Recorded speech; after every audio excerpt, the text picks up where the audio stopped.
வணக்கம். நான் சுதர்ஷன் மகேஷ். சமூக வலைதளங்கள் பல பரிணாம வளர்ச்சியை தாண்டி போயிட்டுருக்குது.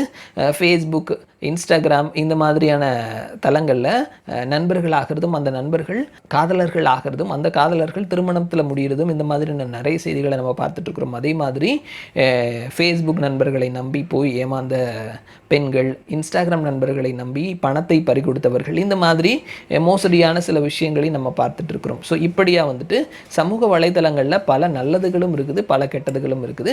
குறிப்பாக வந்துட்டு இந்த ரிலேஷன் சம்மந்தமான விஷயங்களுக்கு அடித்தளமாக சமூக வலைதளங்கள் இருக்குது. சமூக வலைதளங்களே இப்படி இருக்கும் பொழுது டேட்டிங்க்குன்னு சொல்லிட்டு நிறைய அப்ளிகேஷன்ஸ் இருக்குது. பணம் கொடுத்து நம்ம டேட் பண்ணுற மாதிரி, ஃப்ரீயாக டேட் பண்ணுற மாதிரின்னு சொல்லிட்டு நிறைய அப்ளிகேஷன்ஸ் மொழி வாரியாக. இங்கே நீங்கள் இந்த அப்ளிகேஷனை யூஸ் பண்ணிங்கன்னா நீங்கள் தமிழர்களை மட்டும் கூட வந்துட்டு தமிழ் நண்பர்களை மட்டும் பெறலாம். இந்த அப்ளிகேஷனில் நீங்கள் இந்தியா முழுவதும் எல்லா நண்பர்களையும் பெறலாம். நீங்கள் பெண்கள்கிட்ட மட்டும் பேசலாம், நீங்கள் ஆண்கள்கிட்ட மட்டும் பேசலாம் அப்படின்னு சொல்லிட்டு பலவிதமான விளம்பரங்களோட டேட்டிங் அப்ளிகேஷன்ஸ் இருக்குது. ஸோ இதனால் நிறைய பெண்கள், குறிப்பாக டீனேஜ் பெண்கள் வந்துட்டு வழி தவறி போகக்கூடிய ஒரு சிச்சுவேஷன்ஸ் இருக்குது அப்படின்னு சொல்லிட்டு நிறைய மனநல ஆலோசகர்கள் அவர்களினுடைய கருத்துக்களை சொல்கிறதையும் நம்ம பார்க்க முடிகிறது. இந்த மாதிரியான அப்ளிகேஷனில் நிறைய ஆண் குழந்தைகள் இருந்தாலும் சரி, பெண் குழந்தைகள் இருந்தாலும் சரி, பணம் தந்தாங்க அப்படின்னா என்ன வேணாலும் செய்யறதுக்கு தயாராக இருக்கிறாங்க அப்படின்னு சொல்லிட்டு மனநல ஆலோசகர்கள் தொலைக்காட்சிகளில் நம்ம பேசுகிறத கேட்டிருக்கிறோம். ஸோ இந்த மாதிரியான அப்ளிகேஷன்ஸ் ஒரு பக்கம் இருக்குது.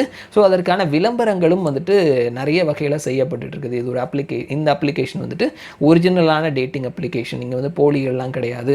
நீங்கள் வந்துட்டு ஒரு நாளைக்கு இவ்வளோ கொடுத்தீங்க, இவ்வளோ ரூபா கொடுத்தீங்கன்னா நீங்கள் வந்துட்டு அன்லிமிட்டடாக பேசலாம் அப்படின்னு சொல்லிட்டு அந்த அப்ளிகேஷன் அதுக்கு தான் அப்படின்றத சொல்லி விளம்பரப்படுத்தக்கூடிய விளம்பரங்கள் இருக்குது. அதே மாதிரி தான் வந்துட்டு ஒரு அப்ளிகேஷனாக ஃப்ரெண்ட் அப்படின்னு சொல்லக்கூடிய டேட்டிங் அப்ளிகேஷன் இருக்குது. அது சம்பந்தமான விளம்பரங்களை இப்போ நான் பார்க்க நேர்ந்தது.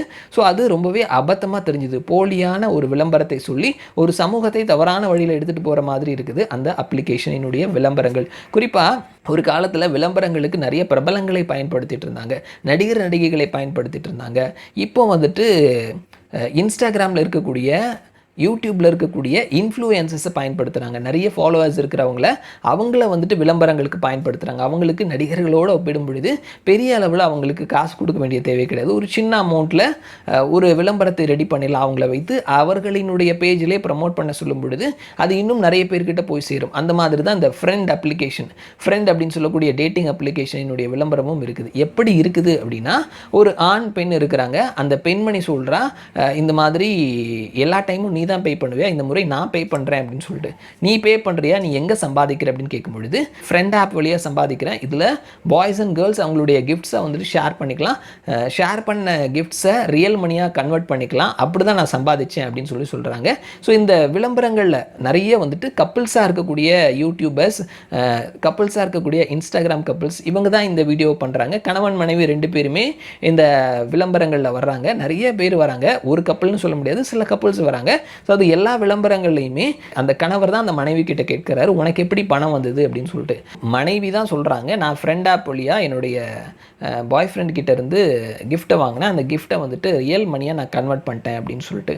இது ஒரு டேட்டிங் ஆப். இந்த டேட்டிங் ஆப்பில் கிஃப்ட்டை யாரும் சும்மா கொடுப்பாங்க?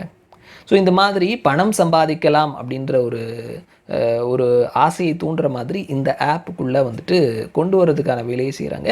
இது ஒரு டேட்டிங் ஆப். இங்கே நீங்கள் வந்துட்டு ஒரு ரியல் பர்சன் கிட்ட பேசிக்கலாம் அப்படின்றத தாண்டி பணம் சம்பாதிக்கிறதுக்கான வழி இந்த டேட்டிங் ஆப் அப்படின்னு சொல்கிறது என்ன மாதிரியான ஒரு பித்தலாட்டம் அப்படின்ற ஒரு பெரிய கேள்விக்குறி இருக்குது. ஒரு சமூகத்தையே வந்துட்டு இந்த மாதிரியான டேட்டிங் ஆப்பால் சமூகங்கள் சீரழிஞ்சு போகுது அப்படின்ற மாதிரியான கருத்துக்களும் இருக்குது. தவறான வழியில் குழந்தைகள் போகிறதுக்கான வாய்ப்புகள் இருக்குது அப்படின்னு சொல்லப்படுது. இந்த மாதிரியான ஒரு சூழலில் இந்த ஆப் இதற்கு தான் அப்படின்னு சொல்லி விளம்பரப்படுத்துறது தவறு கிடையாது. ஆனால் இந்த ஆப்புக்கு வந்தீங்கன்னா நீங்கள் பணம் சம்பாதிக்கலாம் அப்படின்னு சொல்கிறது. டேட்டிங் ஆப்பில் பணம் யார் உங்களுக்கு ஃப்ரீயாக கிஃப்ட்ஸ் கொடுப்பாங்க? எந்த பாய் எந்த கேர்ளுக்கு ஃப்ரீயாக உங்களுக்கு கிஃப்ட்டை கொடுப்பாங்க அப்படின்ற ஒரு பெரிய கொஸ்டின் மார்க் இருக்குது.